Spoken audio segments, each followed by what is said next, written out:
নমস্কার, আপনারা শুনছেন গল্পকথক রীতি চ্যানেল। আজকে শুনবেন তাজের স্বপ্ন উপন্যাসের ৮ম পর্ব। আগের পর্বে আপনারা শুনেছিলেন প্রিয়দর্শী এবং শ্রবণা খুব ভালো বন্ধু হয়ে যায়। তারা দুজন দুজনকে পছন্দ করতে শুরু করে। শ্রবণা প্রিয়দর্শীকে জানায় তার অতীত ইতিহাসের কথা, কিভাবে সে জেনেছে। এরপর থেকে তাদের সম্পর্ক আরও গাঢ় হতে শুরু করে। এরপর একদিন শ্রবণার শুটিং ছিল না। সেই দিন সে শাহজাহানকে জানায়নি যে তার শুটিং নেই, এবং শাহজাহানকে না বলেই সে সকালে বাড়ি থেকে বেরিয়ে সারা দিন প্রিয়দর্শীর সঙ্গে ঘুরে বেরিয়ে মজা করে রাতে বাড়ি ফেরে। কিন্তু হঠাৎই রাত্রিবেলা প্রিয়দর্শী দেখে তার মেসে শ্রবণা এসে উপস্থিত হয়েছে। শাহজাহান জানতে পেরেছে শ্রবণা সারাদিন শুটিংয়ে না গিয়ে প্রিয়দর্শীর সঙ্গে ঘুরেছে। তাই শ্রবণা বাড়ি থেকে বেরিয়ে চলে আসে প্রিয়দর্শীর কাছে।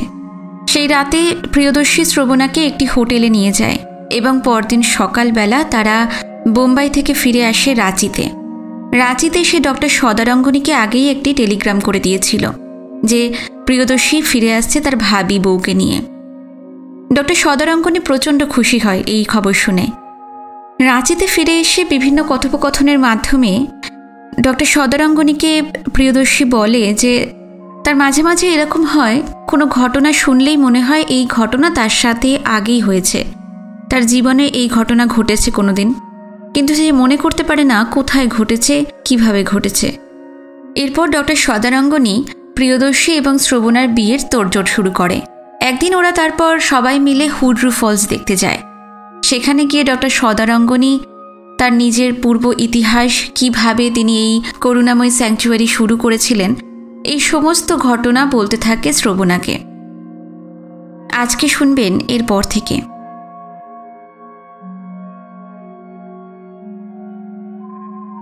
শুভদিনের আর মাত্র দিন চারেক বাকি।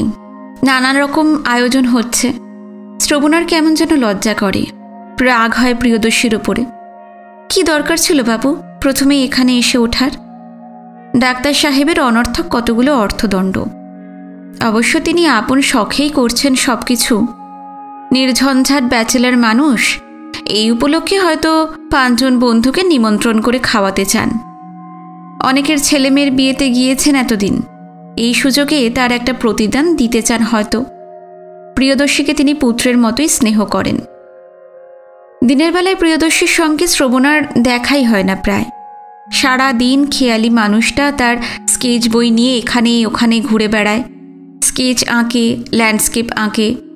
নেহাত না হলে অবিনাশদা, ভান্ডারী সাব, পাণ্ডেজিদের আসরে গিয়ে জাঁকিয়ে বসে। শ্রবণার লজ্জা করে ওর কাছে যেতে। সবাই যে ওদের চেনে, সবাই যে জেনে ফেলেছে ওদের বিয়ে হবে। প্রিয়দর্শীর ঘরের দিকে পা বাড়ালেই অহলোকা মুখ টিপে হাসে। আর সন্ধ্যার পর তো সদারঙ্গনী সাহেবের ব্যবস্থাপনায় চখা এপারে চোখি ওপারে, 2 ঘরের মাঝে দরজা নেই। বারান্দা পার হয়ে ও ঘরে যেতে কেমন যেন লজ্জাই করে। গল্পের বই পড়েই কাটিয়ে দেয় সন্ধ্যাটা। কখনো অলোকার হাতে হাতে কাজ করে, কখনো বা রান্নাঘরে গিয়ে হানা দেয়। আশ্চর্য মানুষ প্রিয়, ভাবে শ্রবণা। শ্রবণা মেয়ে মানুষ, তার না হয় লজ্জা করে, ও তো আসতে পারে। কিন্তু সেও কেমন যেন পালিয়ে পালিয়ে বেড়াচ্ছে। ধরা দেবার দিন যতই এগিয়ে আসছে ততই যেন প্রিয়দর্শী গুটিয়ে নিচ্ছে নিজেকে।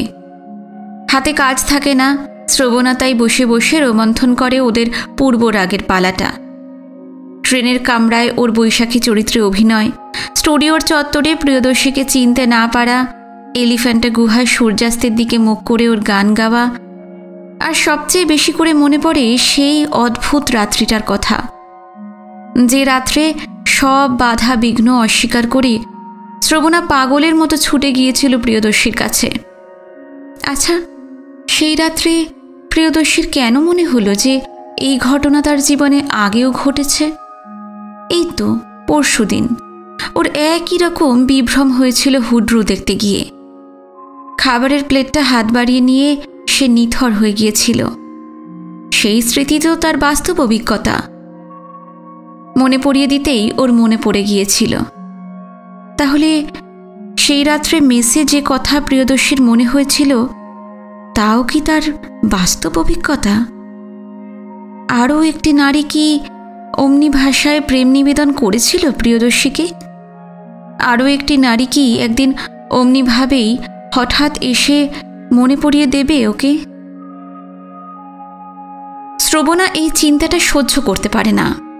প্রিয়দর্শীর জীবনে আর কোনো নারী এসেছিল, আসবে, এটা তার চিন্তা করতেই কষ্ট হয়। এটাও সহ্য করতে পারবে না। শ্রবণার মনে পড়ে যায় সেই রাত্রে প্রিয়দর্শী ধরা দেয়নি। শ্রবণার প্রচ্ছন্ন ইঙ্গিত অস্বীকার করে ছুটে পালিয়ে গিয়েছিল সে। কারণ একটা সে দেখিয়েছিল, কিন্তু সেটাই সত্য তো? অদ্ভুত সংযত ছেলেটা, শ্রবণা ভাবে। আজ পর্যন্ত অনেক সুযোগ পাওয়া সত্ত্বেও ওকে বুকে টেনে নিয়ে একবার চুমু পর্যন্ত খায়নি। বুকটা হঠাৎ দুলে ওঠে। তার কারণ এই নয় তো যে প্রিয়দর্শী স্বাভাবিক নয়, সাধারণ নয়? তাকে কাছে পাওয়ার জন্য শ্রবণার প্রতি রোমকূপে যে তীব্র কামনা জাগে, ঠিক তেমনি করেই কি প্রিয়দর্শীও তাকে কাছে পেতে চায় না? কিন্তু তা কেমন করে হবে? প্রিয়দর্শী নিজেই তো সেই রাত্রে বলেছিল, তোমাকে এভাবে এখানে ছেড়ে যেতে হচ্ছে বলে আমার কষ্টটাই কি কম হচ্ছে? একবার তার সঙ্গে খোলাখুলি কথা বলতে পারলে ভালো হতো। ওর কি মনে হচ্ছে, ও কি ভাবছে, ও কি স্বপ্ন দেখছে জানতে ইচ্ছা করে শ্রবণার। সুযোগ হয়ে গেল সেদিন সন্ধেবেলায়। ডাক্তার সাহেব বললেন, সন্ধ্যাবেলায় কি বসে আছো ঘরের মধ্যে? যাও একটু বেরিয়ে এসো। কোথায় যে গেল এই প্রিয়টা, কি করে সে কে জানে। আর কিছু না পারুক, বিকেলবেলা তোমাকে নিয়ে তো একটু বেরিয়েও আসতে পারে। ডাকাডাকি হাঁকাহাঁকিতে ঘর ছেড়ে প্রিয় বেরিয়ে আসে। বলে, কি আশ্চর্য, আমি কি বলেছি কেউ বেড়াতে যেতে চাইলে আমি সঙ্গে নিয়ে যাব না? তা কেন, তুমি নিজে থেকেও তো প্রস্তাবটা করতে পারো নাকি? না, সাহস পাই না স্যার। কি জানি, আপনি যদি বলে বসেন এতদিন যা যা করেছো এখানে ওইসব অনাসৃষ্টি চলবে না। ডক্টর সদারঙ্গনী হেসে ওঠেন। ফাঁকায় এসে শ্রবণা বলে, তোমার ব্যাপারখানে কি বলো তো? সারাদিনে তোমার দেখাই পাওয়া যায় না। বেশ, যা হোক, আমি তো ভেবেছিলাম তোমার সঙ্গে দেখা হলে ওই অভিযোগটাই সবার আগে আমি পেশ করব। বেশ মানুষ তো তুমি। আচ্ছা, বিয়ের পর আমরা যাব কোথায়? নাসিকে।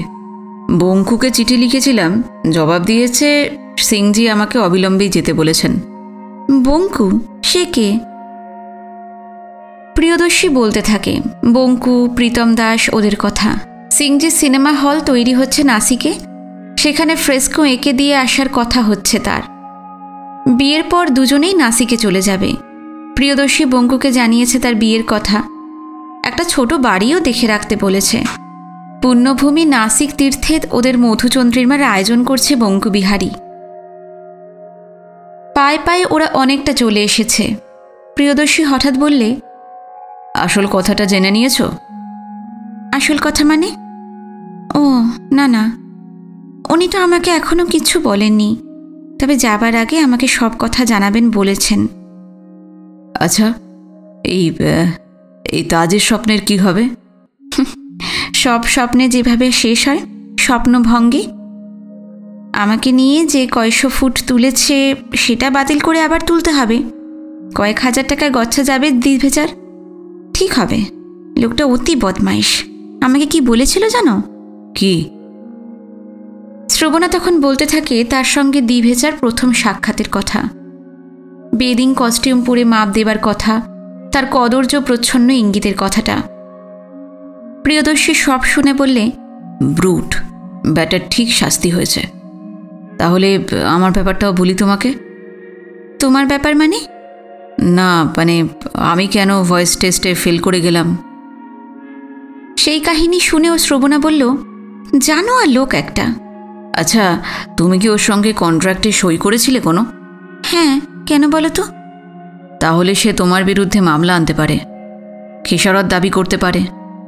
আমাকে ধরতে পারলে তো? তা বটে। অন্ধকার হয়ে এসেছে, শীতের রাত, রাঁচির শীত। শ্রবণা বলে, চলো এবার ফেরা যাক। চলো। শুধু বাপির জন্য একটু দুঃখ হয়। বেচারি সত্যিকারের গুণী, সত্যিকারের শিল্পী। না, সত্যিকারের শিল্পী হলে তার তাজের স্বপ্নের এই রূপান্তর সে মেনে নিত না। কিন্তু দিভেজার বিরুদ্ধে বাপি কি করতে পারত বলো তো? অনেক কিছুই। প্রথমত, তার নাম লেখক হিসেবে প্রচার করায় আপত্তি। দ্বিতীয়ত, এজন্য যে সম্মানমূল্য তাকে দেওয়া হয়েছিল সেই টাকাটা প্রত্যাখ্যান। টাকা হাতে পেয়ে ফেরত দেবার মানুষই নয় সে। এটাই ওর চরিত্রের সবচেয়ে বড় দুর্বলতা। আর এই পাপেই ও সারাটা জীবন কষ্ট পেয়েছে। টাকা আর মদ, এই দুটোতেই ওর বড় আসক্তি। এখানেও তোমার ভুল হলো শ্রবণা।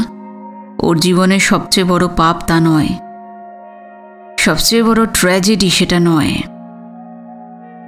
শ্রবণা দাঁড়িয়ে পড়ে, জিজ্ঞাসু নেত্রে তাকায় প্রিয়র দিকে। প্রিয় বলে, শাহজাহান সাহেবের জীবনে সবচেয়ে বড় পাপ জেনে শুনে সে তার নিজের মাস্তুতো বোনকে নিয়ে। থাক না প্রিয়, তিনি তো আমার মা। মা? হ্যাঁ, তাই তো। হঠাৎ কেমন যেন নিভে যায় প্রিয়। শ্রবণার হাতখানা টেনে নিয়ে বলে, কি আশ্চর্য, আমার একেবারেই খেয়াল ছিল না। আমার অন্যায় হয়ে গেছে, আমাকে মাফ করো শ্রবণা। ঠিক আছে, চলো এবার ফেরা যাক। যাবার জন্য সে পা বাড়ায়, কিন্তু প্রিয়দর্শী ওর হাতটা ছাড়ে না। বলে, কিন্তু তুমি আমাকে ক্ষমা করে গেলে কিনা বললে না তো? ক্ষমা করার কথা উঠছে কিসে? তুমি তো সত্যি কথাই বলেছ। একদিন সারা চন্দননগর শহরশুদ্ধ লোক তো সেই কথাই বলেছে। তা হোক, তবু আমি অন্যায় করেছি। তিনি তো তোমার মা। আমি অবশ্য আমার মাকে দেখিনি, তার ছবিই দেখেছি মাত্র। আমি জানি শ্রবণা, তুমি গল্প করেছ। শাহজাহান সাহেবের আঁকা সেই ছবিটা তোমাদের বাড়িতে আছে। আমিও তো আমার মাকে মনে করতে পারি না, তার ফটোই দেখেছি শুধু। তো সেই মায়ের নামে যদি কেউ এভাবে বলতো, আমি সহ্য করতে পারতাম না। হাতটা ধরাই থাকে। ওরা বাড়ির দিকে ফিরে চলে। উত্তর আকাশে সবে উদয় হচ্ছে সপ্তর্ষি, বশিষ্ঠ আর অরুন্ধতী। পরদিন ডাক্তার সদরাঙ্গনী শ্রবণাকে ডেকে পাঠালেন নিজের ঘরে। দরজাটা বন্ধ করে দিয়ে বললেন, তোমাকে আমার যেটুকু বলার আছে এই বেলায় বলে নি। আমি প্রিয়র কেসটার কথা বলছি। অফিস থেকে ওর ফাইলটা নিয়ে এসেছি, তবে ফাইলের দরকার হবে না। সমস্ত কেসটা আমার কাছে পরিষ্কার। ডাক্তার সাহেব কেস হিস্ট্রিটা বলে যান। অতঃপর প্রায় 7-8 বছর আগেকার কথা। একদিন সকালে বসে আছেন চেম্বারে, বেয়ারা একটা কার্ড এনে দিল হাতে। দামি আইভরি ফিনিশ কার্ড, মনোগ্রাম করে লেখা নাম বিনয় কৃষ্ণ দত্ত রায়। ডেকে দিতে বললেন চাকরটাকে। পর মুহূর্তেই ঘরে ঢুকলেন একজন বৃদ্ধ ভদ্রলোক। মাথার চুলগুলো পিছনে ফিরানো, কালোর চেয়ে সাদাই বেশি। গিলে করা পাঞ্জাবি, কোঁচানো ধুতি, কালো পামশু, কাঁধে দামি শাল, হাতে মোষের শিঙের হাতল লাগানো শৌখিন ছড়ি। তার চেহারায় বেশ একটা আভিজাত্যের ছাপ। নমস্কারান্তে সামনের চেয়ারখানায় বসলেন ভদ্রলোক। হাতের ছড়িটা পাশে ঠেকিয়ে রাখেন, শালখানা নামিয়ে রাখেন চেয়ারের হাতলে। তারপর পাঞ্জাবির পকেট থেকে একটি সুগন্ধি রুমাল বার করে চশমার কাচটা মুছতে থাকেন। ডক্টর সদরাঙ্গনী বলেন, আমি কি করতে পারি বলুন? ভদ্রলোক বলেন, একটি ছেলেকে আপনার এখানে ভর্তি করতে চাই। আপনার ছেলে? আগে না, আমার কেউ নয়, আমার পরিচিত মাত্র। বছর 17 বয়স হবে ছেলেটির। সে পাগল হয়ে গেছে। ডক্টর সদরাঙ্গনী এরপর প্রশ্ন করেন, কতদিন মস্তিষ্ক বিকৃতির লক্ষণ লক্ষ্য করেছেন আপনারা? ভদ্রলোক বলেন, আজ প্রায় 3 মাস। হঠাৎ এমন হয়ে যাবার কি কারণ থাকতে পারে বলে মনে করেন? সব কথাই আপনাকে খুলে বলবো, আপনি শুধু কথা দিন ওকে ভর্তি করে নেবেন। তখন ডক্টর সদরাঙ্গনী বলেন, সব কথা না শুনে কেমন করে বলবো আমি? এই ধরুন, আমি যদি মনে করি সে সম্পূর্ণ সুস্থ কিংবা চিকিৎসার বাইরে, তাহলে কেন তাকে এখানে ভর্তি করতে যাব? ভদ্রলোক চশমা জোড়া নাকের উপর বসিয়ে বললেন, ঠিক কথা, তাহলে কেসটা আপনাকে খুলেই বলি।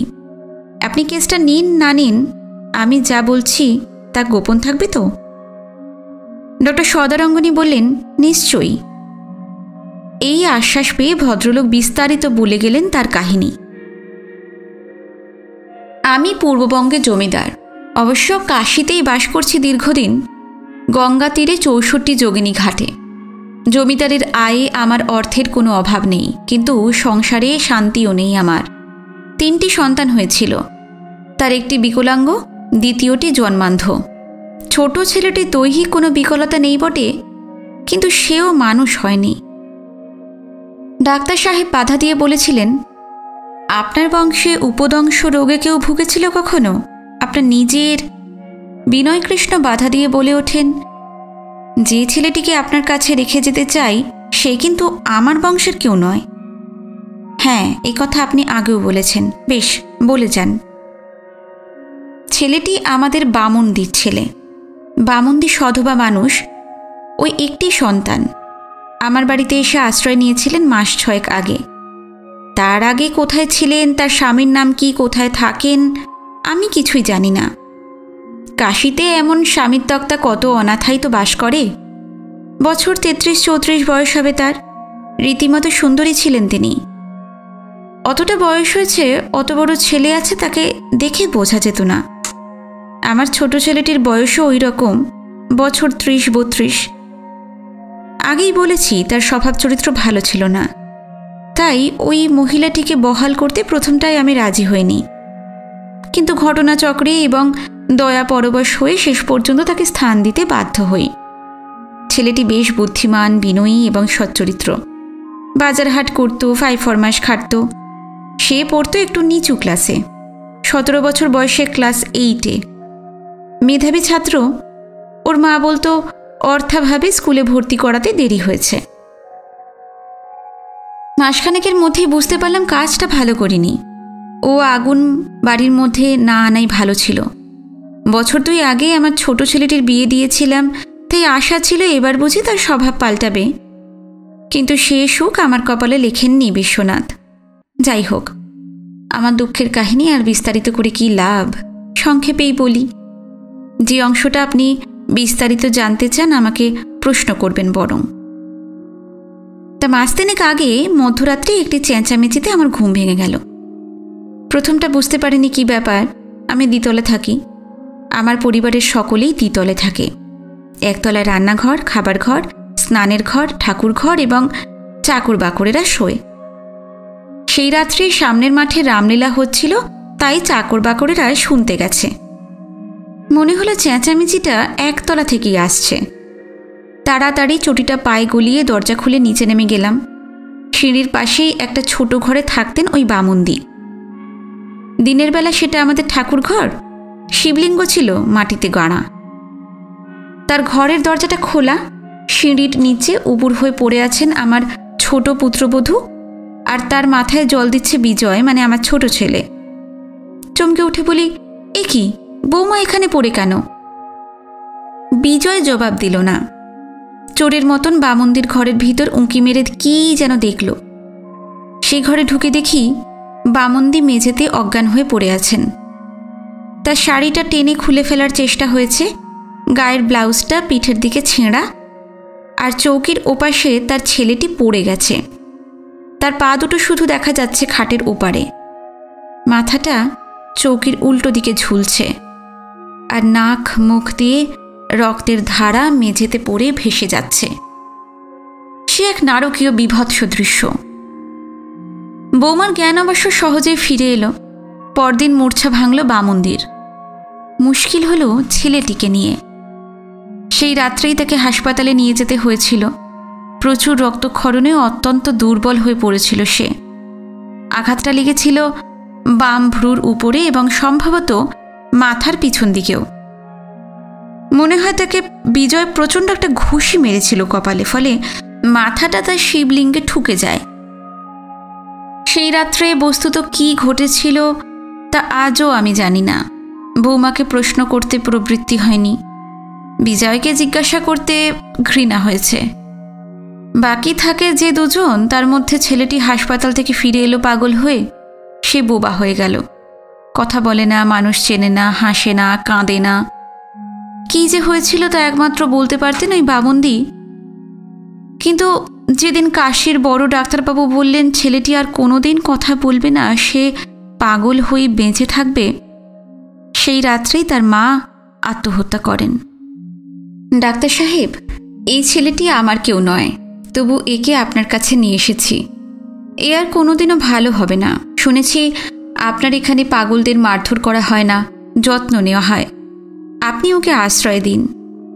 পুলিশ কেস চালায়নি। ছেলেটি পাগল হয়ে যাওয়াতেই যে তার মা আত্মহত্যা করেছিলেন এটাই প্রমাণ হয়েছিল। ছেলেটি যে কেন পাগল হয়ে গেল সেই প্রশ্ন যাতে না ওঠে আমি সে ব্যবস্থা করেছিলাম। বেশ কিছু খরচ হয়ে গেছে আমার, আপনার কাছে সবই অকপটে স্বীকার করব। সে যা খরচ করেছি তা আমার বংশের সুনাম বাঁচাতে, কিন্তু বিবেককে কি বলে প্রবোধ দিই? ডক্টর সদারঙ্গনী বললেন, ছেলেটি কোথায় এখন? এই তো বাইরেই বসে আছে আমার এক কর্মচারীর হেফাজতে। নিয়ে আসুন তাকে, আগে কেসটা দেখি। প্রিয়দর্শীকে পুঙ্খানুপুঙ্খ রূপে পরীক্ষা করে ডাক্তার সাহেব আবার বিনয় কৃষ্ণর কাছে ফিরে এলেন। বললেন, খুবই কঠিন কেস, তবে একেবারে হতাশ আমি হইনি। ভালো হতে এর 7-8 বছর লেগে যেতে পারে। ও ভালো হবে সত্যি বলছেন? হবেই এ কথা বলছি না, হলে আশ্চর্য হব না। মোট কথা কেসটা আমি হাতে নিতে রাজি আছি। বাঁচালেন আমাকে। আপনাকে মাসে কত করে টাকা দিতে হবে? মাসে নয়, আমাকে নগদে 10,000 টাকা দিতে হবে। 10,000? ইনস্টলমেন্টে হয় না? না, হয় না। আমি আন্দাজ করছি ওর ভালো হতে 8 বছর লাগবে। মাসিক 100 টাকা হিসেবে খরচ হলে 8 বছরে প্রায় 10,000 টাকাই হয়। আপনি 8 বছর তো বেঁচে নাও থাকতে পারেন, অথচ ওর চিকিৎসা যদি আমি শুরু করি তবে শেষ পর্যন্ত তো আমাকেই দেখতে হবে। মাঝপথে আপনি ইনস্টলমেন্ট দিলেন না বলে ছেলেটিকে তো আমি গেটের বাইরে পাঠিয়ে দিতে পারবো না। বিনয় কৃষ্ণ একবার শেষ চেষ্টা করেন। দেখুন ডাক্তার সাহেব, ছেলেটিকে আমি যে কোনো স্টেশনে নামিয়ে দিয়ে হাত ধুয়ে বাড়ি যেতে পারতাম।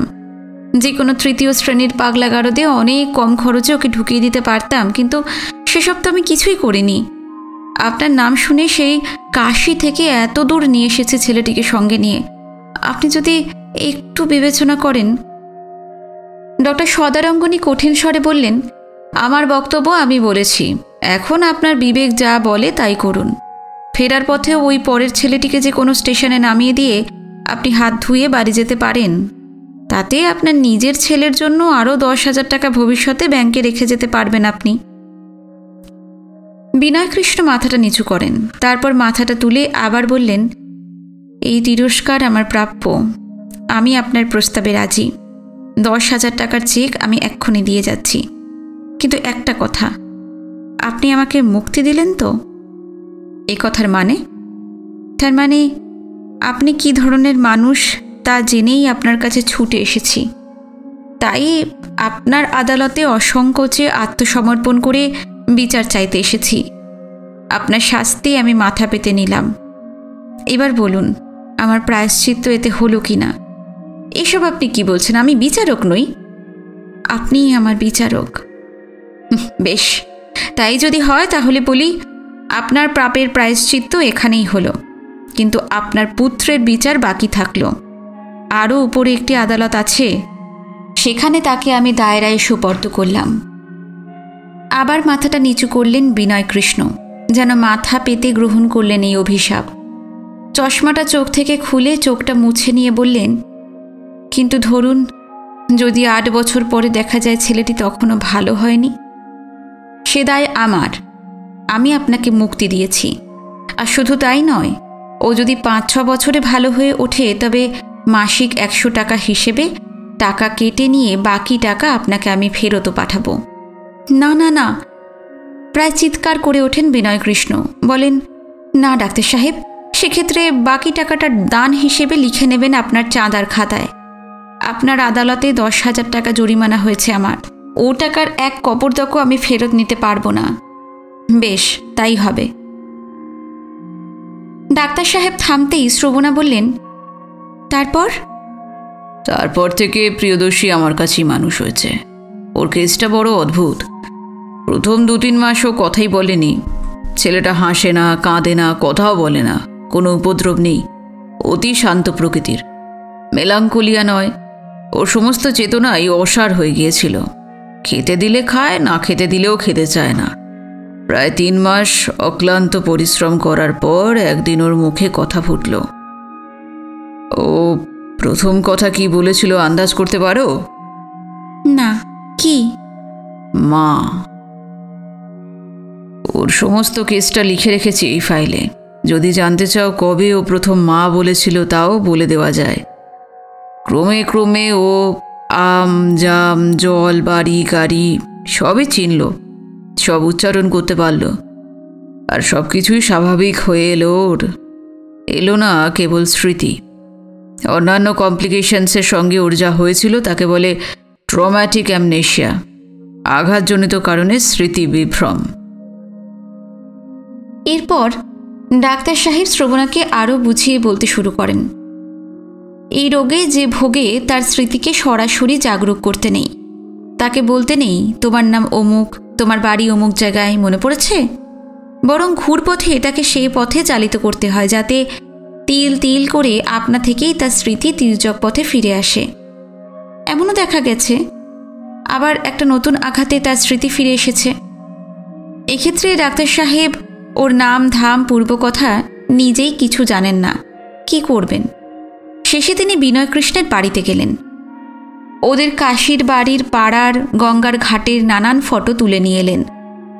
এতদিনে প্রিয়দর্শী প্রায় সব কথাই বলতে শিখেছে, ভাষা ফিরে পেয়েছে। শিব, দুর্গা, কালী, গণেশের ছবি দেখলে সে বলেও দিতে পারে। আর 5খানা গণেশের ছবির সঙ্গে মিশিয়ে ওদের সেই কাশির গলির সামনে তোলা ঢুন্ডি গণেশের ফটোটা মেলে ধরে প্রশ্ন করলেন ডাক্তার সাহেব। অন্যান্য সবগুলোই চিনে ফেলল প্রিয়দর্শী। ওদের পাড়ার সেই ঢুন্ডি গণেশের ছবিতে এলেই আটকে যায়, কথা বলে না। আর 5খানা বাড়ির ছবি দেখলে বলে বাড়ি, কিন্তু ওদের কাশির বাড়ির ছবিখানা দেখলেই চুপ করে যায়, জবাব দেয় না। ওর মনের গভীরে নির্জ্ঞান আর অবচেতন মনের দ্বন্দ্ব চলেছে নিয়ত। ডাক্তার সাহেবের ধারণা হলো বোধ করি ওই বাড়ি, ওই পাড়া, ওই পরিবারের কথাটা ভুলে থাকার একটা তাগিদ আছে রোগীর অবচেতন মনে। হয়তো দুর্ঘটনার রাত্রে সে এমন একটা কিছু গ্লানিকর দৃশ্য প্রত্যক্ষ করেছিল যা ও চাইছে নির্জ্ঞান মনের গভীরে ধামা চাপা দিতে।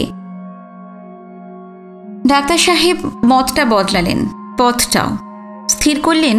রোগী যদি তার অতীত অধ্যায়ের কথা ভুলে থাকতে চায় তাহলে তাকে সেটা ভুলে যেতে দেওয়াই মঙ্গলকর।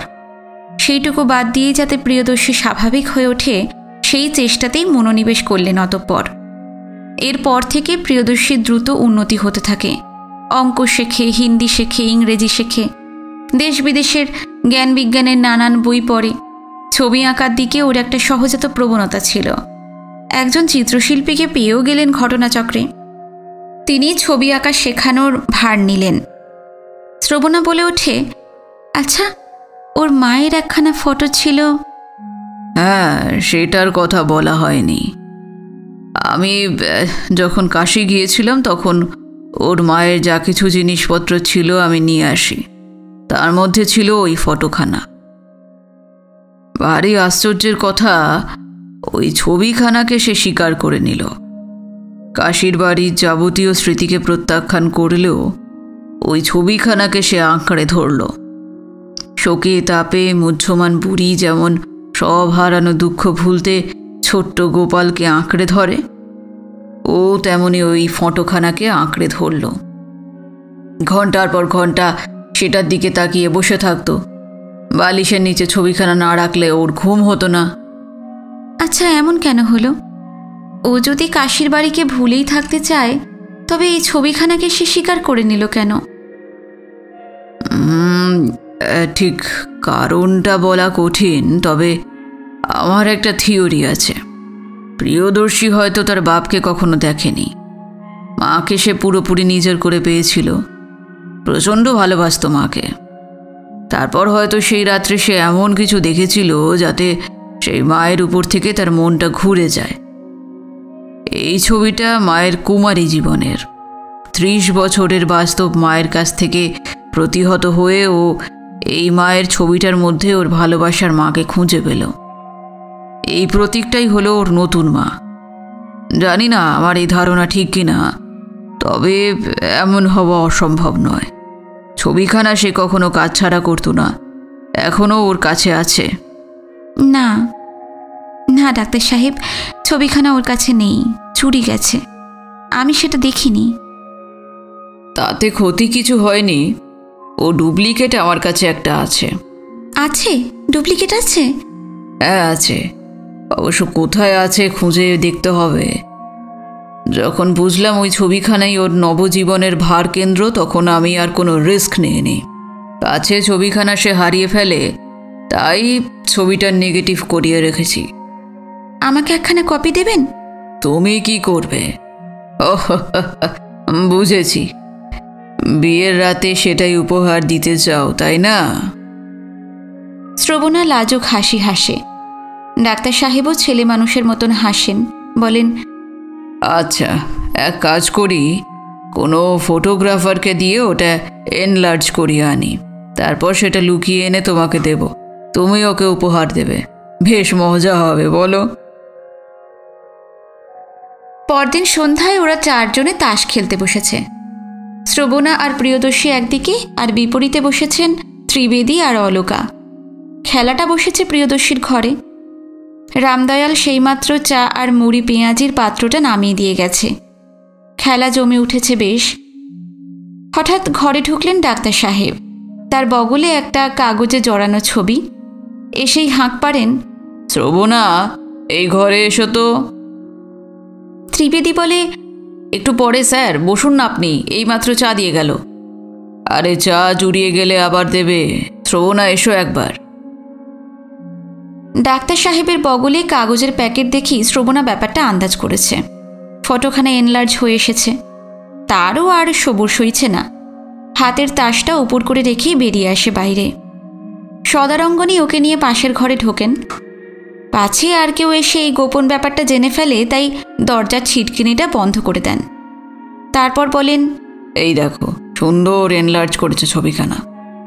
আসলে এটা ওর মায়ের ফটো নয়, মায়ের একখানা পোর্ট্রেটের ফটো। কথা বলতে বলতে কাগজের মোড়কটা খুলে ফেলেন। ফুল সাইজ এনলার্জমেন্টখানা একটু দূরে ধরেন আলোর সামনে। প্রথমটা ওর নজর ছিল হাতের ছবিখানার দিকে। তারপর শ্রবণার দিকে তাকিয়েই ডাক্তার সাহেব চমকে ওঠেন। শ্রবণার চোখ দুটো যেন অক্ষিকোটর থেকে বেরিয়ে আসতে চাইছে। তার হাত পা যেন থরথর করে কাঁপছে। কি হলো ওর? শ্রবণা ছুটে এসে কেড়ে নিল ছবিখানা। ঝুঁকে পড়ে কি যেন দেখল। কয়েকটা মুহূর্ত যেন বজ্রাহতের মতো স্তব্ধ হয়ে রইল। তারপর সবলে ছবিখানা জড়িয়ে ধরল বুকে। ডাক্তার সাহেব বলে উঠলেন, কি হলো শ্রবণা, অমন করছো কেন? শ্রবণা কোনো জবাব দেয় না। চোখ দুটো বুজে আসে ওর। সে খাড়া দাঁড়িয়েছিল। সংজ্ঞা হারিয়ে সশব্দে আছাড় খেয়ে পড়ল মাটিতে। ডক্টর সদারঙ্গনী প্রথমটা ভীষণ অবাক হয়ে গিয়েছিলেন, কিন্তু পর মুহূর্তে তিনি ঝুঁকে পড়েন তার উপর। তার জ্ঞান নেই। এদিকে দাঁড়ে করাঘাত হচ্ছে। পতনজনিত শব্দে সবাই ছুটে এসেছে বোধ হয়। ডাক্তার সাহেব, কি হয়েছে? সদারঙ্গনী বুঝতে পারেন ওই ছবিখানার মধ্যেই কিছু দুর্গেয় রহস্য আছে। ছবিখানাকে প্রথমে তিনি সরিয়ে ফেলেন, তারপর দরজা খুলে দেন। আরে, এই শ্রবণা হঠাৎ মাথা খুঁড়ে পড়ে গেছে। পড়ে গেছে কেন? কি করে? হিস্টেরিয়া ছিল নাকি ওর? এতগুলো প্রশ্ন করে প্রিয়দর্শী কুঁজো থেকে জল নিয়ে এসে মুখে ছিটায়।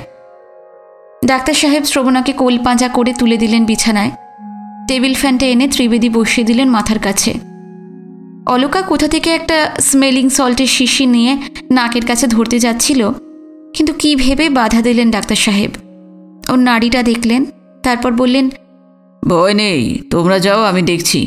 অলকা, একটু ব্র্যান্ডি মেশানো গরম দুধ নিয়ে এসো তো, আর একটা হট ব্যাগ নিয়ে এসো, পায়ে দিতে হবে। কেন যে এমন ঘটল, কি যে হয়েছে, কেউ কিছু আন্দাজ করতে পারে না। সবাই বেরিয়ে যেতেই ডাক্তার সাহেব শ্রবণার নাকের কাছে স্মেলিং সল্টের শিশিটা ধরলেন।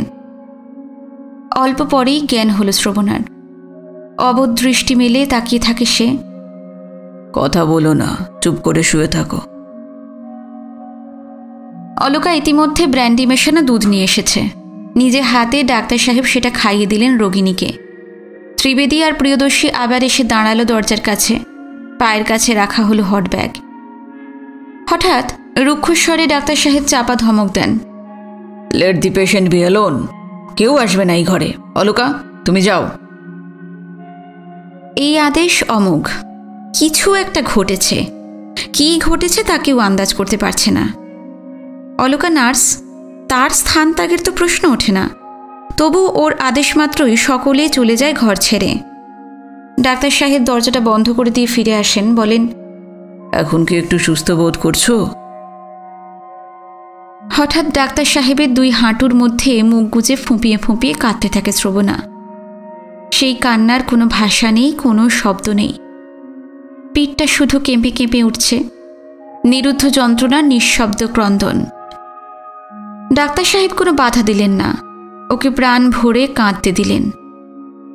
প্রায় 15 মিনিট ওইভাবে পড়ে থেকে মুখ তুলল শ্রবণা, যেন অন্য মানুষ।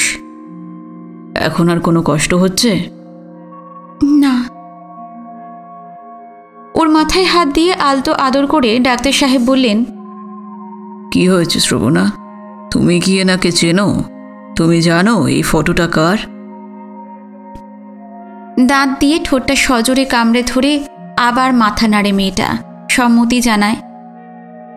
আমারও তাই মনে হয়েছে তুমি একে চেনো। প্রিয়দর্শীর মাকে তুমি আগেও দেখেছো, তাই না? আবার মাথা নেড়ে শ্রবণা জানায় সে আগে একে দেখেনি। তুমি একে দেখোনি কোথাও, অথচ চিনতে পেরেছ কে ইনি? আমার মা। বলেই আবার উবুর হয়ে মুখটা গুঁজে দেয় ডাক্তার সাহেবের দুই হাঁটুর মধ্যে। কিন্তু এবার আর ওকে নিশ্চিন্তে কাঁদতে দিলেন না উনি। দুটি কাঁধ ধরে খাড়া করে তুলে ধরেন, ঝাঁকুনি দিয়ে বলেন, কি কি বললে? কার মা? শ্রবণার চোখ দুটি নিমিলিত। অস্ফুটে বললে, আমার মা, মমতাময়ী রায়ের। এই ছবি বাবার আঁকা। সদারঙ্গনী ছিটকে সরে যান। খেয়াল করে দেখেন না নিরবলম্ব ওর মাথাটা কিভাবে লুটিয়ে পড়ল বিছানায়। মুষ্টিবদ্ধ হয়ে ওঠে ডান হাতটা, বাঁ হাতের তালুতে জোরে জোরে ঘুষি মারেন কয়েক ঘা। তারপর পিছনে হাত দিয়ে পিঞ্জরাবদ্ধ সিংহের মতো জোরে জোরে পা ফেলে ঘরের এ প্রান্ত থেকে ও প্রান্ত পদচারণা করে ফিরে আসেন। Are you sure Srabana? অবসাদে এতক্ষণে ভেঙে পড়েছে শ্রবণা। অশ্রুর উৎস ওর ফুরিয়ে গেছে। আর কাঁদছে না সে, যেন অসাড় হয়ে গিয়েছে। অস্ফুটে বললে, অরিজিনাল পেন্টিংটা আমাদের বাড়িতে আছে। আমার বাবার আঁকা ছবি। তার নামের আদ্য অক্ষর দুটি লেখা আছে ছবিতে, HR, হিমাদ্রি রায়। তার মানে তোমরা আপন ভাই বোন? This is preposterous. খাটের বাজুতে প্রচণ্ড একটা মুষ্ঠাঘাত করলেন উনি। হাতটা ঝনঝন করে উঠল। শ্রবণার কোনো ভাবান্তর নেই। হাসি, কান্না, আনন্দ, বেদনা, জীবন, মৃত্যু সব সমান হয়ে গেছে তার কাছে। বেদনার যে তুঙ্গ শীর্ষে উঠলে মানুষ যন্ত্রণাবোধ হারিয়ে ফেলে, ও বোধহয় সেই লোকে পৌঁছে গেছে। প্রিয়দর্শী আর শ্রবণাকে নতুন সম্পর্কে বেঁধে দেওয়ার আর কোনো প্রয়োজন নেই। জন্মসূত্রেই ওরা অতি আপন। একই রক্তের ধারা বইছে ওদের ধমনীতে। হিমাদ্রি রায় আর মমতাময়ী রায় ওদের দুজনের জনক ও জননী, দুটি ভাই বোন ওরা। প্রায় 2 ঘন্টা বাদে বদ্ধ দরজা খুলে বেরিয়ে এলেন সদারঙ্গনী। এলেন পাশের ঘরে, যেখানে সময় থেমে আছে রাত 8:17। ত্রিবেদী, অলকা আর প্রিয়দর্শী বসে আছে 3টি চেয়ারে। শ্রবণার ফেলে যাওয়া হাতের তাসগুলো তখনও উপুর হয়ে পড়ে আছে। তাদের মূর্ছা তখনও ভাঙেনি। ডাক্তার সাহেবের প্রবেশ মাত্রই ওরা 3 জন উঠে দাঁড়ায়। বড় অদ্ভুত ব্যাপার হলো ত্রিবেদী, ওর জ্ঞান হয়েছে কিন্তু খুবই দুর্বল। কথাবার্তা বলছে না। আজ রাতটা ওকে সম্পূর্ণ বিশ্রাম দিতে হবে। কি হয়েছিল আমি কাল জিজ্ঞাসা করব। উনি পড়ে গেলেন কেমন করে? কি জানি, ঘরে ঢুকেই দেখি উত্তরের জানলাটা খোলা, ঠান্ডা হাওয়া আসছে সেটা দিয়ে। আমি জানলাটা বন্ধ করতে এগিয়ে গেলাম, পিছন ফিরে জানলাটা বন্ধ করছি, হঠাৎ দেখি পড়ে যাওয়ার শব্দ। ঘুরে দেখি শ্রবণা অজ্ঞান হয়ে মাটিতে পড়ে আছে। কিন্তু দরজার ছিটকিনিটা তাহলে কে দিল? আমি তো দিয়েছিলাম, ঘরে ঢুকেই দরজাটা বন্ধ করেছিলাম। অলকা আর কিছু বলল না, কিন্তু তার দৃষ্টিতে যে প্রশ্নটা ফুটে উঠছে তারই কৈফিয়ত হিসেবে ডাক্তার সাহেব যোগ করেন, প্রিয়র জন্য একটা প্রেজেন্টেশন এনেছিলাম বিয়েতে দেব বলে, সেটা ওকে লুকিয়ে দেখাতে চেয়েছিলাম। উপহারটা কি তা কেউ জিজ্ঞাসা করে না। প্রিয়দর্শী একটা কথাও বলে না, চুপ করে শুনে যায়। তোমরা বরং যাও, খাওয়া দাওয়া মিটিয়ে শুয়ে পড়ো। ফ্লাস্কে করে একটু হরলিক্স রেখে যাও, বরং খেতে চাইলে ওকে দেব। আর আমি আজ ওই ঘরেই শোব। আপনার ডিনার? অলকা প্রশ্ন করে। না, রাত্রে আমি আর কিছু খাবো না, খিদে নেই। ডক্টর সদারঙ্গনী আর কথা না বাড়িয়ে ফিরে যান ওই ঘরে। নিষ্প্রভাত রাত্রি নেই, সব দুঃখ রজনীর অবসান আছে। বেদনা যতই তীব্র হোক, জীবনের দাবি তার চেয়েও বড়। যা সত্য তাকে মেনে নিতে হবে, হোক না কেন সে দুর্বিষহ। শ্রবণার অসার চিত্তে ধীরে ধীরে ফিরে এলো চেতনার আভাস। আজকের এই আঘাতই তো শেষ কথা নয়, কালকের কথাও যে তাকে ভাবতে হবে। জীবন্ত নাটক নয় যে বিয়োগান্ত এই ঘটনায় জবনিকা পড়লে দর্শকেরা জানতে চাইবে না তারপর কি হলো। রাত শেষ হবে, কাল সকালে প্রিয়দর্শী এসে জানতে চাইবে সে কেমন আছে। শ্রবণা কি বলে সম্বোধন করবে? ডাক্তার সাহেব সামনের খাটে আধশোয়া হয়ে পড়ে আছেন, এক দৃষ্টে তাকিয়ে আছেন ঘরের সবুজ আলোটার দিকে। কাচের জানলাগুলো সব বন্ধ। ঘরের মধ্যে আটকা পড়েছে একটা বড় মথ, সার্সির উপর ক্রমাগত মাথা খুঁড়ে চলেছে। মুক্তির পথ বেচারি খুঁজে পাচ্ছে না। দেওয়াল ঘড়িতে এক টানা টিকটিক শব্দ। ঘড়ির কাঁটা দুটো দু হাতে যেন মুখ ঢেকেছে। একতলার হল কামরার ঘড়িতে ঢং ঢং করে 12টা বাজল। অল্প পরে এই ঘরের ঘড়িটাও তার ডাকে সাড়া দেয়, দূর থেকে জানায় আমিও চলেছি, আমার জীবনছন্দ থেমে থাকেনি, যদিও তোমার আমার মধ্যে দুস্তর ব্যবধান। একই মেকের দুটো ঘড়ি, যেন ভাই বোন। পাশের ঘরে আলো জ্বলে ওঠে। প্রিয়দর্শী বোধহয় বাথরুমে গেল। তারও বোধ করি ঘুম আসছে না। কি ভাবছে সে? শ্রবণার সঙ্গে আজও মিলনের স্বপ্ন দেখছে নাকি? ছি ছি ছি, কি অশ্লীল, কি কুৎসিত চিন্তা। আপন ভাই বোনরা। শ্রবণা উঠে বসে, জলের গ্লাসটার দিকে হাত বাড়ায়। চট করে উঠে বসেন ডাক্তার সাহেব, বলেন থাক থাক, উঠো না, আমি দিচ্ছি। জলের গ্লাসটা বাড়িয়ে দেন। ঢকঢক করে অনেকটা জল খেয়ে আবার এলিয়ে পড়ে শ্রবণা। কি হবে ডাক্তার সাহেব? আমিও তো তাই ভাবছি শ্রবণা, এরপর কি হবে? আপনি আমাকে কি করতে বলেন? আমি যা বলবো তা মেনে নিতে পারবে? বলুন। এইমাত্র যে সত্যটা তুমি জেনেছো সেটা একেবারে ভুলে যাও। না না, সেটা হয় না, সে অসম্ভব, সে অশ্লীল, কুৎসিত। আস্তে কথা বলো শ্রবণা, না হয় আজকেই আলোচনা বন্ধ থাক, ঘুমাও। ঘুম আমার আসবে না, আমি বেশ সুস্থ আছি। আমি কি করব? কাল সকালে কি বলবো ওর সঙ্গে দেখা হলে? না ডাক্তার সাহেব, এইসব যতক্ষণ না স্থির করা যাচ্ছে ঘুম আমার আসবে না। টুলটা টেনে নিয়ে ডাক্তার সাহেব এগিয়ে এসে বসেন, বলেন বেশ, তাহলে আলোচনাই করা যাক, কিন্তু মনে রেখো আমরা বিজ্ঞানসম্মত বিশ্লেষণ করছি, একাডেমিক্যাল ডিসকাশন, ব্যক্তি বিশেষের সমস্যা নয়। সমস্যাটা কি? একটি ছেলে এবং একটি মেয়ে পূর্ণ যৌবনে পরস্পরের সঙ্গে পরিচিত হলো, তাদের বন্ধুত্ব হলো। তারা দেখল তাদের দুজনের জীবনেই খানিকটা অস্বাভাবিকতার স্পর্শ আছে। দুজনেরই বাল্য ও কৈশোরের অবস্থাটা ধোঁয়াটে, কুয়াশায় ঢাকা। ওদের দুজনের জীবনে প্রভাতকালটা বালার্ক রাগে রঞ্জিত নয়। বাপ মা ভাই বোন সংসারে এসে যাদের কাছ থেকে আমরা স্নেহ প্রীতি ভালোবাসার প্রথম পাঠ নিই তারা উভয়ের ক্ষেত্রেই অনুপস্থিত। বোধ করি সেই কারণেই অথবা স্বাভাবিকভাবেই ওরা পরস্পরকে ভালোবাসল।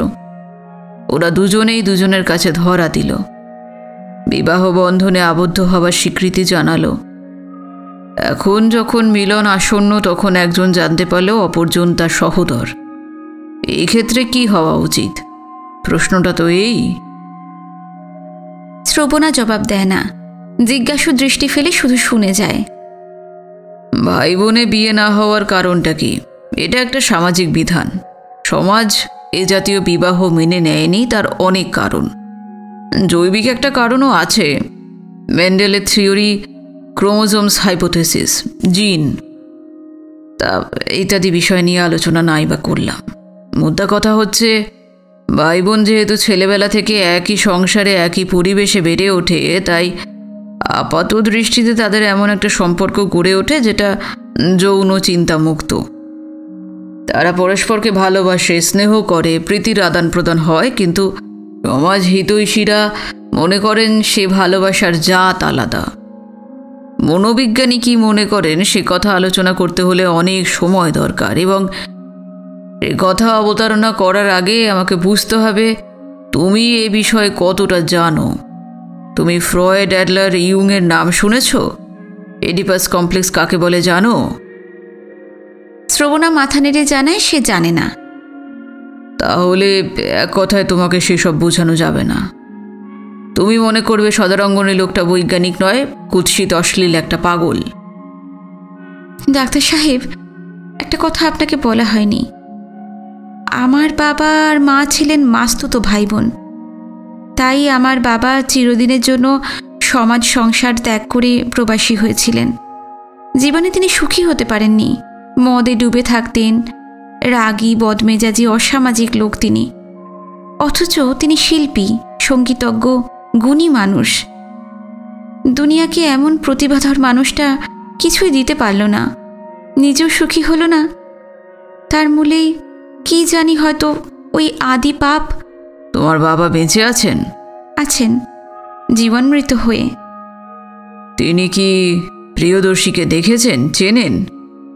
হ্যাঁ, যদিও ওর সঙ্গে আমার বন্ধুত্বের কথা জানতেন না। নানান কারণে আমার বাবা এবং প্রিয় পরস্পরকে ঘৃণা করেন। প্রিয়দর্শীর ঘৃণার কারণ তিনি তার আপন মাসুদ বোনকে। বুঝেছি। তুমি কি নিতান্তই পারবে না? না না না ডাক্তার সাহেব, এটা হয় না। কিন্তু আমি ভাবছিলাম। বলুন। প্রিয়দর্শী এখনো সম্পূর্ণ সুস্থ হয়ে ওঠেনি। ও এই আঘাতটা কি সইতে পারবে? সহ্য তাকে করতে হবেই। হ্যাঁ, তা তো হবেই। তুমি যখন পারবে না বলছো। আবার দুজনে চুপ করে যায়। শ্রবণাই এবার হারিয়ে যাওয়ার কথার সূত্র তুলে নিয়ে বলে, আপনি শুধু বলুন কিভাবে আমি তাকে প্রত্যাখ্যান করব। সত্য কথাটা অকপটে স্বীকার করাই এক্ষেত্রে সবচেয়ে ভালো নয় কি? না, ও সেটা সহ্য করতে পারবে না। তোমাকে না পাওয়ার আঘাতটা হয়তো সে সহ্য করবে, কিন্তু ওর সেই মায়ের ছবিখানার উপর কোনো আঁচড় সে লাগাতে দেবে না। তুমি এসেছো ওর নতুন জীবনে, ওর দ্বিতীয় সত্তায়। এই জীবনটা সে জানে, বোঝে। এখানে যে আঘাত প্রতিঘাতও পাচ্ছে বা পাবে তার জাত আলাদা। সেখানে সে দুঘা নিতেও পারে, দুঘা দিতেও পারবে। সমস্যাটা তুমি নও, কিন্তু ওর এই দ্বিতীয় সত্তার যে বুনিয়াদ, সেখানে আছে চোরাবালি স্তর। এটা কেমন করে টিকে আছে, কী উপাদানে ওর নতুন জীবনের কাঠামোটাকে খাড়া করে রেখেছে, তা সে নিজেও জানে না, আমিও জানি না। এইটুকু শুধু জানি যে সেখানে ক্ষীণতম আঘাত লাগতে দেওয়া ঠিক হবে না। সেই বুনিয়াদের ভিত একখানা মায়ের ছবি। ওর 30 বছরের মা নয়, কুমারী জীবনের মায়ের প্রতীক একখানা মন গড়া ছবি, যার সঙ্গে বাস্তব একটি ছবিকে সে ফেটিশের মতো গ্রহণ করেছে। আপনি কি বলছেন? তাহলে কোনো কারণ না দেখিয়ে আমি ওর জীবন থেকে সরে যাব?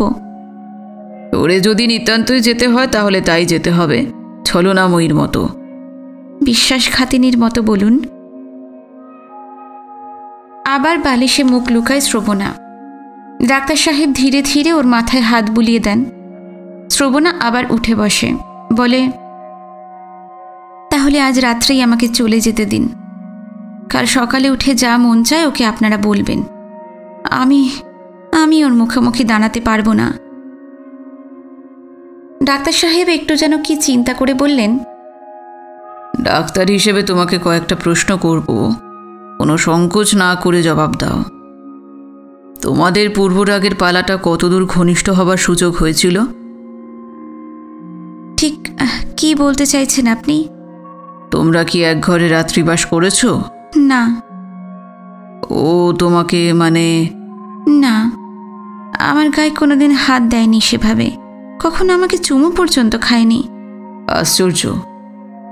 আপনি কি মনে করেন ওদিক থেকে সে সম্পূর্ণ স্বাভাবিক হয়নি? না, আমি তা করি না, আর করি না বলেই তো আশ্চর্য হচ্ছি। শ্রবণার দৃষ্টি আবার নত হয়ে পড়ে। সলজ্জে বলে, এক রাত্রে সেই সুযোগও পেয়েছিল, কিন্তু বলেছিল আজ নয়। আমি আধা মানুষ, তুমি মনস্থির করে আমাকে আমন্ত্রণ জানালে তবেই তোমাকে স্পর্শ করব আমি। বুঝলাম। তুমি আনুপূর্বিক তোমাদের পূর্বরাগের ইতিহাসটা বলে যেতে পারো আমাকে, কোনো সংকোচ না করে? হ্যাঁ, পারব। আজকের পর্ব এখানে শেষ করছি। আশা করছি ভালো লেগেছে আপনাদের। আগামী পর্ব নিয়ে খুব শিগগিরই ফিরে আসছি। ভিডিওতে একটা লাইক দেবেন, কমেন্ট করে জানাবেন, আর যারা নতুন এসেছেন চ্যানেলটি সাবস্ক্রাইব না করে থাকলে অবশ্যই সাবস্ক্রাইব করে রাখবেন। আজকে এই পর্যন্তই। নমস্কার, সবাই ভালো থাকবেন।